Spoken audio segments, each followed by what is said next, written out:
today we've got a great example of a damp course bridging.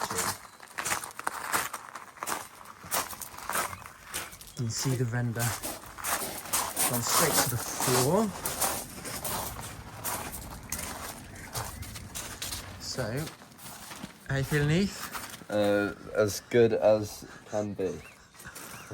Just did a 20-mile Tough Mudder yesterday, and he's feeling it.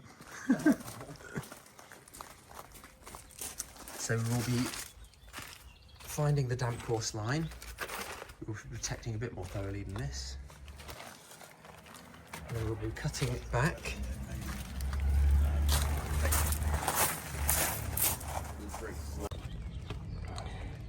So the few layers to protecting well. So you've got the polythene sheet which is taped to the floor as your waterproof protection from any accidental spillages or leaks.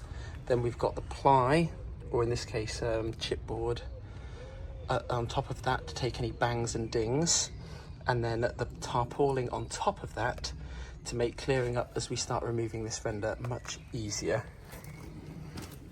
And you see we pop them around the perimeter, and then we will move them around as we go. It's also important that you do scrape back to the bottom, especially on these gravel areas. So we are removing all the render. That'll make it much more aesthetically pleasing once we're finished. Must have a bit there. What a copy.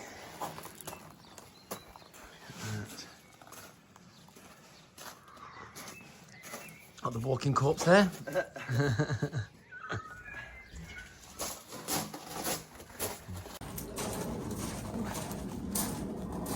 Chalk line, a nice straight line all around your perimeter. You want to go a little bit above your damp course there so you can fit your bead. So make sure you've got enough room for the repair. We're going to do the same around here. Time to start. Got our line.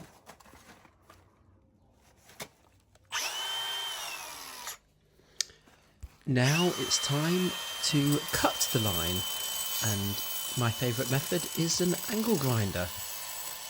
I'm a fan of the lovely Milwaukee angle grinder.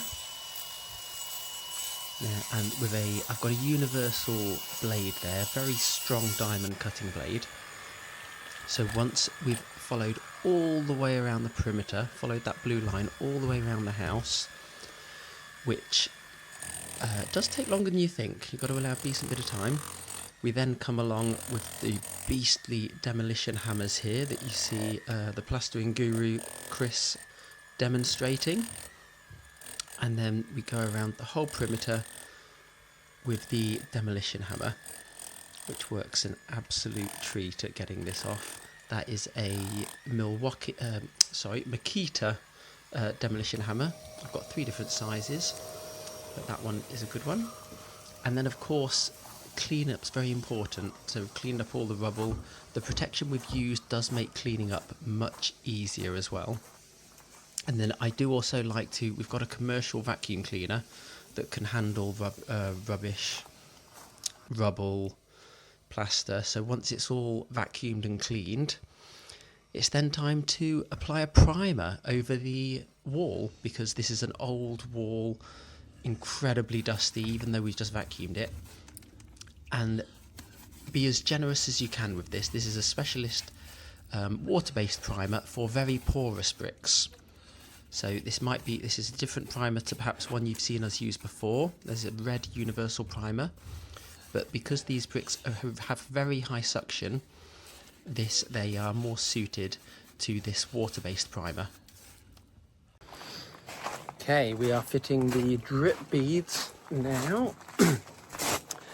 So why are drip beads important?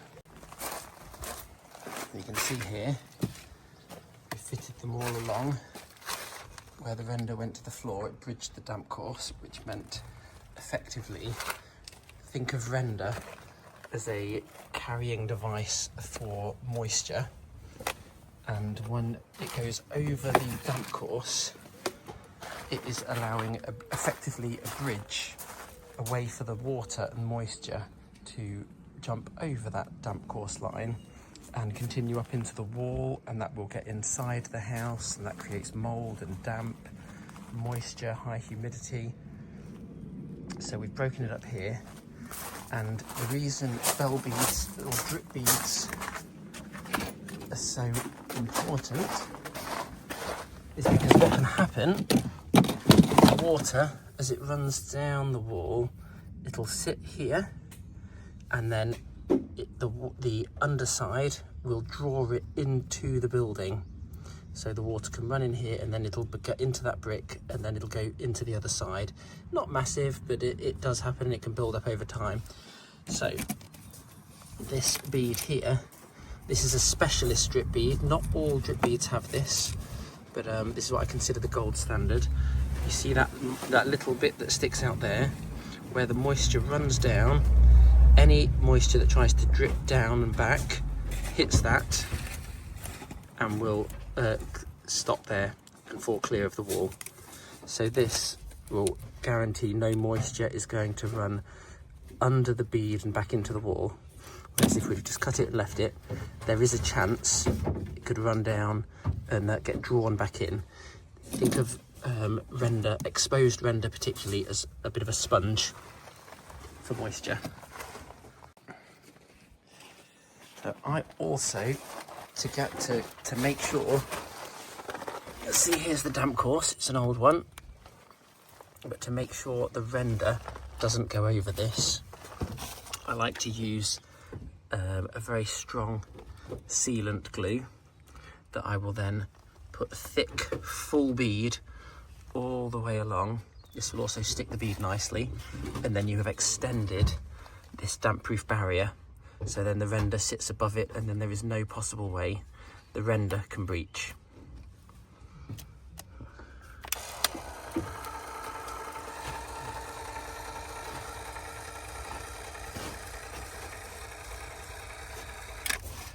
Nice full thick bead. You see the damp course line there. Hook that in there. Let me have my gloves on. And Chris has done this nice and tight. That's good. That fits there. And then I will check it and wipe it. I'll check it with the spirit level just to make sure. But you can see there's a very solid bead of sealant and glue that will not only hold the bead on until we get the render on, but also extend the barrier to make sure the render that goes behind doesn't bridge the damp course either. Crack on.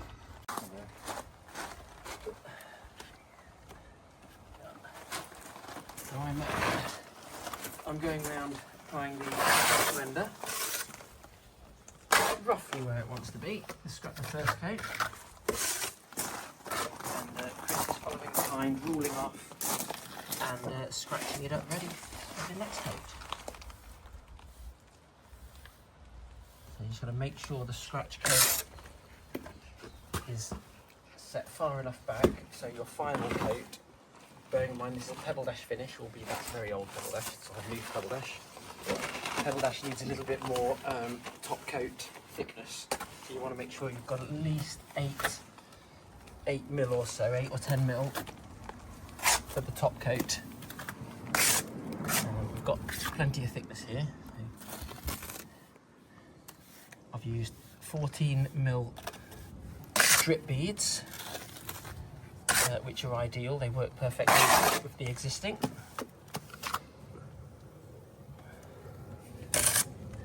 And just get it roughly where it wants to be. The better I can get it with the trowel, the easier it will be for Chris to rule off. And that will help. The sun is beaming down on this nicely. You can see there the scratch coat is now on, so those wavy lines, that's the scratch coat, the first of 2 coats, and they provide a nice strong key for the final coat of render to stick to. So we've done all around there. So Chris was following behind me with a straight edge and keying it up there. There's the scratcher. Looks a lot like an afro comb. Works a treat. You can see there, that is all on there now. And what a beautiful day it's turned out to be. See, we've got the bead on there, scratch coat on. It is a warm one, so we've just given it all a hose down as well to help reduce any risk of shrinkage cracks. Help it dry out a bit slower. So it's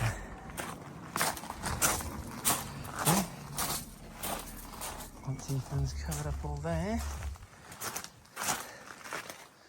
So I do like when we're pebble dashing, so we're effectively throwing stones onto wet render tomorrow, I like to make sure the ground's nice and clean so that the stones that we lose, or when they bounce off, we can re-throw without losing. You don't lose as much stones in the mess and render, so it always pays to keep tidy, nice and clean before you start throwing the stones on. This is the next day. See, that's dried very nicely.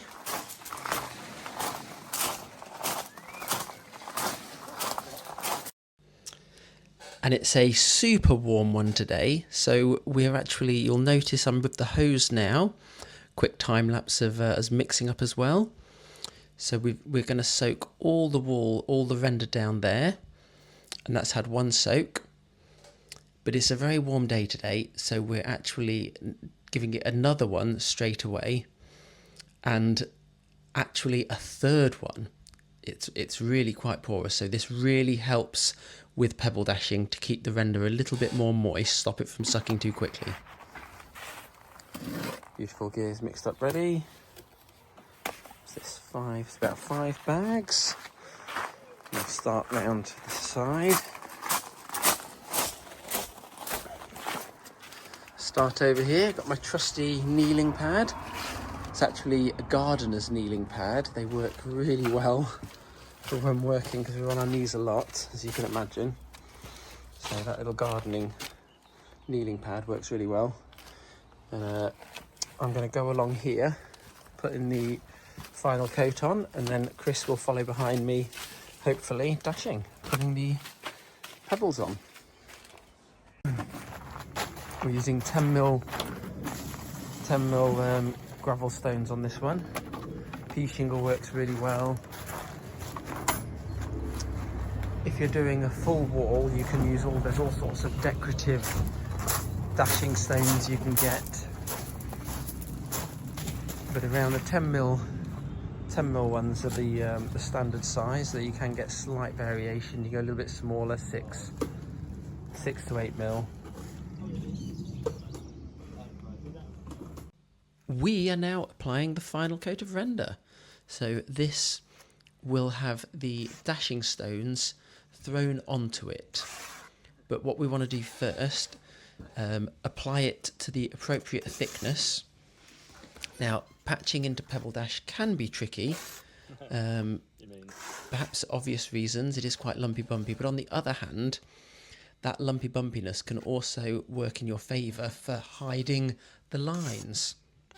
But we still want to get the wall as flat as we can, so you will see I'll be troweling it off from bead to the existing stone, and then Chris will be coming along and tidying up just above the cut line, taking the render just ever so slightly back a little, and then re-straightening the line so that when we throw the stones on, they should finish pretty much flush with the existing pebble dash. Bearing in mind this pebble dash is I would guess over 100 years old, or very, very old, very weathered, and as they age they lose a lot of stones, so you can see how sparse it looks.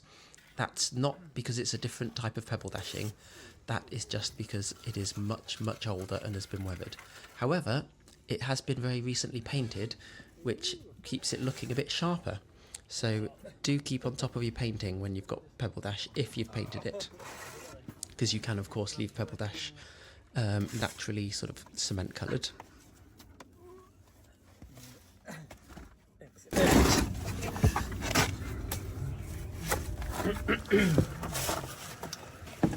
Always make sure you hose the wall down first on this. You need the moisture in the wall so that you've got time to put the stones on before this pulls in. Also, having waterproofer in your scratch coat also helps give you a bit more time.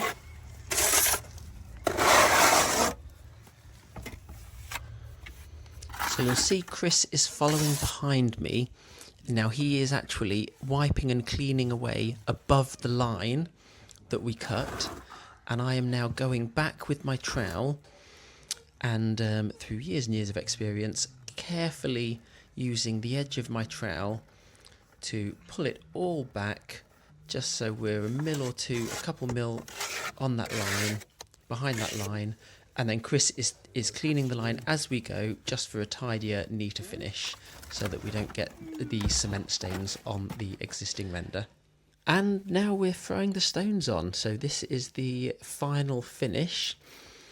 Now, there are all sorts of tools. I've had many comments on previous videos about, why do you use your hands? And the answer is, well, in this case, we just love it. And we don't do tons and tons. If you were doing hundreds of meters of this stuff, there are other tools that would be more useful. But for this particular job particularly, hands is very convenient and very useful. Also, tarpauling is amazing. Get a clean tarpauling. The floor's clean. We're cleaning as we go. We put a tarpauling or sheet or something to catch the stones you throw down underneath you, and it just, not only does it keep on top of tidying, it also allows you to reuse the stones, because you will find when you throw stones at the wet render, you will end up, I would say approximately 50% will bounce and fall on the floor. And there is nothing wrong with that 50% that's fallen on the floor, unless it happens to fall into a big pile of wet render rubble and mess. So save the stones, and then you can just reuse them, and it'll go a lot further. That said, you still do need a fair few stones. So I believe this job took about 13, 14, 25 kilogram bags of render for both coats. Not a huge area, but it's long, it's sort of more technical, more sort of faffy.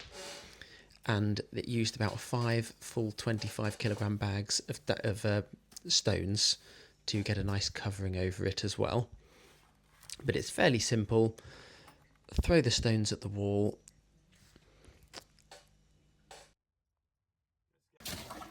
I like to just... Yep. Where we patch in. I'm going to wipe off the top there, and then we'll just pull it back with the trowel to get as flawless as you can finish.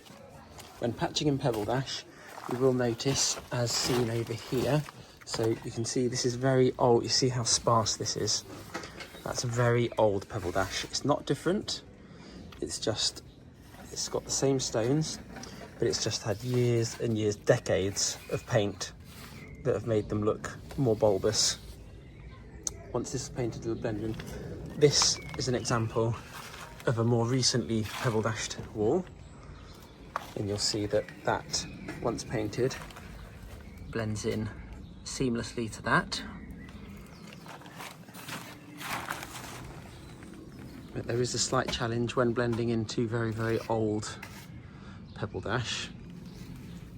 It will soften over time, of course. You can see there.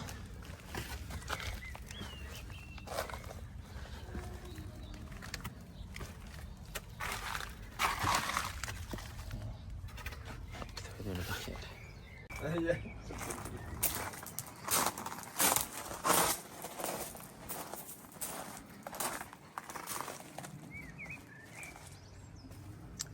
Very important. Cleanup is so important. People underestimate it. But spending extra time, it can also save money as well. save money and time. If you don't clean up, cement can stain, then you need to get acid cleaners, you need to get it all pressure washed, cleaned down afterwards.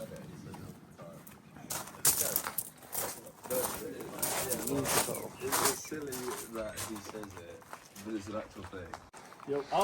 Okay, that is now all tidied and done. And as it should be, other than the actual improved repairs, you can barely tell we've been, except for the vacuum cleaner that's out. A little bit tricky around these areas, but we've got different types of all sorts of different size trowels that get in behind there. And then just make sure, give it a nice good clean. Vacuum works really well to get into the awkward places.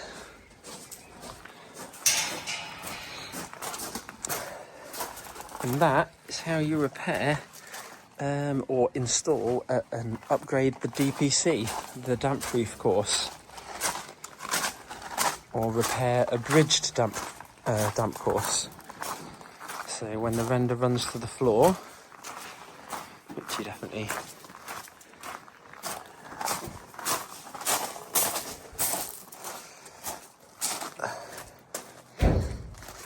lovely to see so many air vents. And of course, don't forget to fix all your gutterings back.